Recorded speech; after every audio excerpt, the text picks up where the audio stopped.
নানা নাটকীয়তার পর চ্যাম্পিয়ন্স ট্রফির সবশেষ দল হিসেবে চমক রেখে 15 সদস্যের স্কোয়াড ঘোষণা করেছে স্বাগতিক পাকিস্তান। অধিনায়ক হিসেবে মোহাম্মদ রিজওয়ানের সঙ্গী হিসেবে দলে ফিরেছেন ফখর জামান, খুশদিল শাহ ও ফাহিম আশরাফ। আর ইনজুরিতে বাদ পড়েছেন ওপেনার সাইম আইয়ুব। প্রায় 8 বছর পর বিরতি দিয়ে আবারও মাঠে গড়াচ্ছে আইসিসি চ্যাম্পিয়ন্স ট্রফি। নানা নাটকীয়তার পর হাইব্রিড মডেলের এই টুর্নামেন্ট আরব আমিরাত ও পাকিস্তানে অনুষ্ঠিত হবে। 19 ফেব্রুয়ারি মোহাম্মদ রিজওয়ানদের চ্যাম্পিয়ন্স ট্রফি মিশন শুরু হবে নিউজিল্যান্ডের বিপক্ষে ম্যাচ দিয়ে।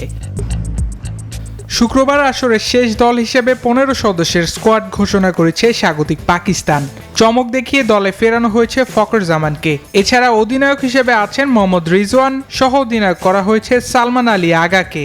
বাবর আজম, শাহিন শাহ আফ্রিদি, নাসিম শাহ, হারিস রফের মতন অভিজ্ঞ ক্রিকেটারদের পাশাপাশি সৌদ শাকিল, তৈয়ব তাহির, কামরান গোলাম, মোহাম্মদ হাসনাইন ও আবরার আহমেদের মতো নতুনদের রাখা হয়েছে দলে। আর বিপিএলে দুটি ছড়িয়ে দীর্ঘদিন পর পাকিস্তান দলে ফিরেছেন খুশদিল শাহ, ফাহিম আশরাফ ও ওসমান খান। তবে ইনজুরির কারণে দলে রাখা হয়নি সাইম আইয়ুবকে।